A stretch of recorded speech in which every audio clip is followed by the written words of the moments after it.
commune de Saint-Radon, propriétaire du presbytère depuis de longues années. Et depuis 2012, donc, il n'y a plus de prêtres qui habitaient sur ce bâtiment. Donc la question s'est posée à l'équipe municipale, quoi faire de ce bâtiment? Ce bâtiment est situé au centre du village, dans le lieu historique, un endroit idéalement placé. On s'est posé plusieurs questions, soit il fallait le vendre, soit le rénover. Donc après, nous avons pris l'option de le rénover, de faire un agrandissement avec une salle municipale accessible et le jardin, l'ouvrir à un espace public. Voilà la décision qui a été faite, et de créer 2 logements sociaux, 2 logements à l'étage, puisqu'on avait la possibilité d'avoir 2 entrées vraiment indépendantes. Nous avons contacté bien sûr plusieurs opérateurs et la proposition de Polygone nous a vraiment satisfait. On est parti avec une comaîtrise d'ouvrage, aussi bien la partie en logement social que la partie publique. Et derrière, ils nous ont fait toutes les opérations, lancement de marché, consultation des entreprises, suivi des travaux. Bien sûr, toutes les parties communes ont été à notre charge. Et les appartements, donc c'est Polygone qui les a financés, un bail amphithéotique sur 50 ans, et il s'occupe de la gestion des loyers. C'est une opération qui, pour une petite commune, nous a très satisfaits. Le projet, en fait, c'était vraiment 2 projets en un. Il y avait une partie logement qui était située aux étages et la partie salle communale qui était en rez-de-chaussée. Donc on a vraiment traité au niveau de la conception 2 entrées séparées. Donc la partie logement qui donne au côté église et la partie salle communale qui donne côté jardin. On voulait vraiment dissocier les 2 entrées.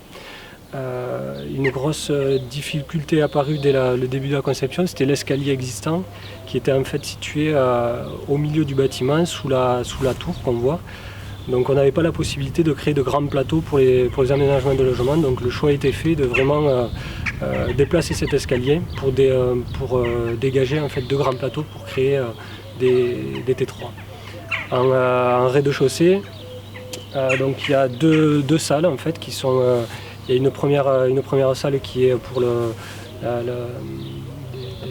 petite enfance, des enfants de bas âge. Et la salle, l'extension qui accueille une salle de 100 mètres carrés. Cette salle est utilisée en semaine par des associations, les après-midi, des activités un peu diverses, hièrement. Et après, le week-end, c'est loué uniquement aux gens de la commune pour des manifestations quelconques, des anniversaires ou autres, ou des rassemblements familiaux ou entre amis.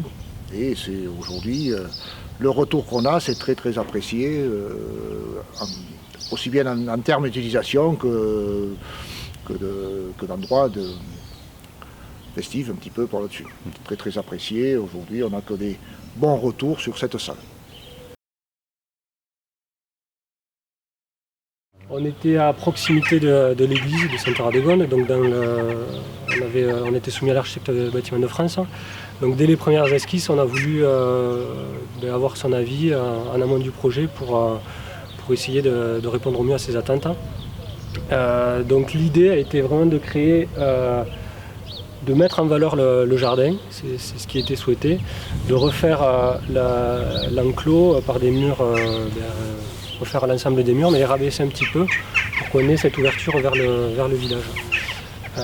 Ensuite, au niveau de l'extension et de la partie existante, c'est vraiment 2 parties pris. On a voulu, sur la partie existante,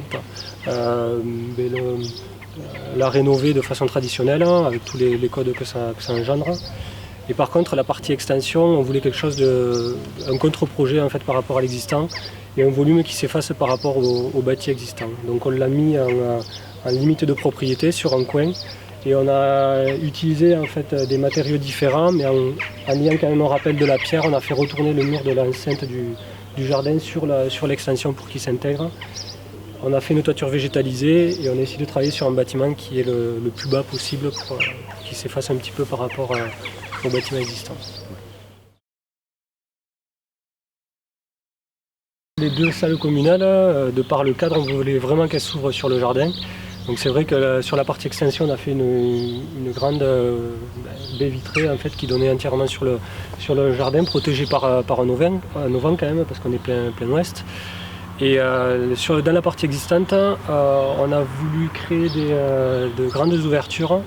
On les a traitées de façon contemporaine aussi, puisque c'était un peu la relation qu'il fallait avoir avec l'extension. On est sur deux salles publiques, donc on a une autre écriture que la partie logement. Donc c'était vraiment un souhait.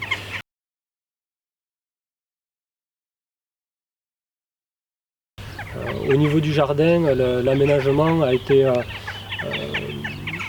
assez minimum parce qu'on voulait garder quand même un espace relativement simple à aménager pour des manifestations diverses. Voilà, on a gardé quelques végétaux présents sur le site, on a rénové la partie puits.